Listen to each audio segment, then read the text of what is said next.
JJ, this was a 95-93 game with about 5:50 left to go.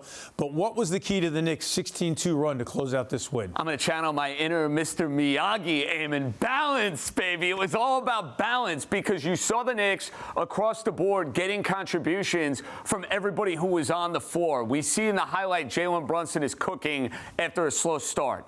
There was Karl Anthony Towns, who I thought was incredibly active and I think has played incredibly well over the last couple of games. Josh Hart's in the middle of everything. He had that brilliant setup with Mikal Bridges, and it was another quality game from Mikal Bridges. So you look up and down the lineup. You had the starters contributing. You had the bench stepping up, defense leading to offense, and they simply overwhelmed and locked down the Toronto Raptors over the final 3 or 4 minutes, which, by the way, Eamon, has been a common script and a common theme when these teams have matched up. Yeah, and once again, they held another team under 100 points. It's time now for salutations as we welcome in Sal Licata. And Sal, 6 players in double figures for the Knicks in this one. So in your eyes, how important a factor is this team's depth and versatility starting to be?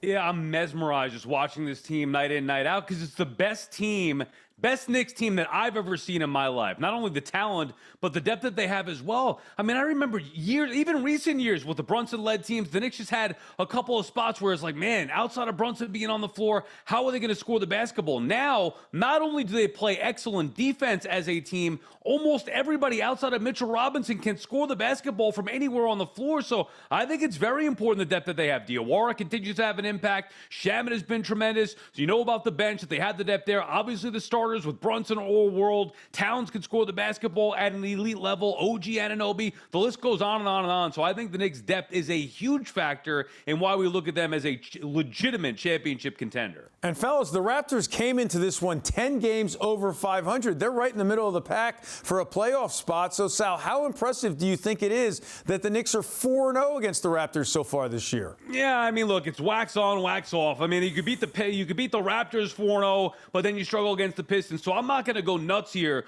with the Knicks just because they beat it. The Raptors are a good team. Okay, solid. It doesn't mean to me anything. If I can't look at the Pistons series and say, well, I'm not going to say the Pistons are definitively going to beat the Knicks in the playoffs because of the regular season, then I have to be consistent and say the same thing about the Raptors. Impressive, fun, sure. I think it's more an anomaly than anything else. They've had the Spurs number as well. If they played the Spurs in the finals, would I be convinced that the Knicks would beat them? I'm not so sure that that would be the case. I think that's spot on. Now, don't get me wrong. If the Knicks ended up playing the Toronto Raptors in a best-of-7 series, which might happen down the road, I'd feel pretty good about it, but the litmus test is coming up on Wednesday.